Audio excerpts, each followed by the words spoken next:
Bu insonning hayotida oxirgi kunlarda nimalar sodir bo'layotganini ko'ryapsiz-a? Yaratgan bersa eplolmaysiz. Bermasa lekin shoshib qolasiz. Oxirgi kunlarda Instagramda chiqayotgan har 5 ta reelsni bittasi mana shu begona yurtda maqtalgan, borgan joyda avvalda o'zi ham begona bo'lgan inson haqida. Mana bu yerda o'zbek yuragi urib turgan insondan hech qachon yomonlik chiqmaydi. Aksincha, borgan joyini obod qilishga, ko'rgan insonni xursand qilishga harakat qiladi. Peterburg hokimi, davlat rahbari e'tibori-yu e'tirofi, qaytish chiptalari, pul mukofotlari, orden va medallar hammasi bir tomon. Bu albatta xursand qiladi. Lekin shaxsan men chetdan turib ko'rgan holatimda eng xursand bo'lgan jihatim bu Xayrulla akamizga bo'lgan mahalliy aholining munosabati bo'ldi.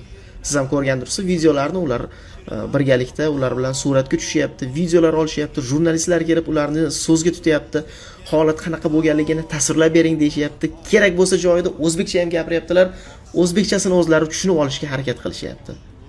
Mana shu joyda, shu nuqtada men faxrlanib ketdim. Yaratganni chevarligiga-ku gap so'z bo'lish mumkin emas.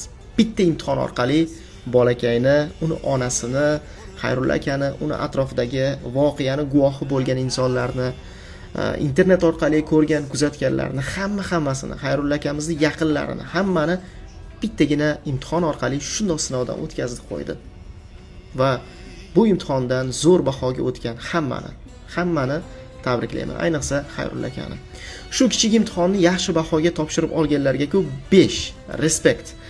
Lekin qolganlar qatori o'zimiz ham atrofimizga biroz e'tiborliroq bo'lishimiz kerak ekan degan fikrga keldim. Rizqimiz, nasibamiz sababchisi kim ekanligini bilmaymiz. Shuning uchun ham hammaga yordam qo'lini cho'zishga imkon qadar harakat qilishimiz kerak ekan va atrofga kattaroq, terarroq ko'z bilan qarashimiz kerak ekan. Aytgan gapim, yaratgan bersa eplolmaymiz. Bermasa lekin shoshib qolamiz. Sog' bo'linglar.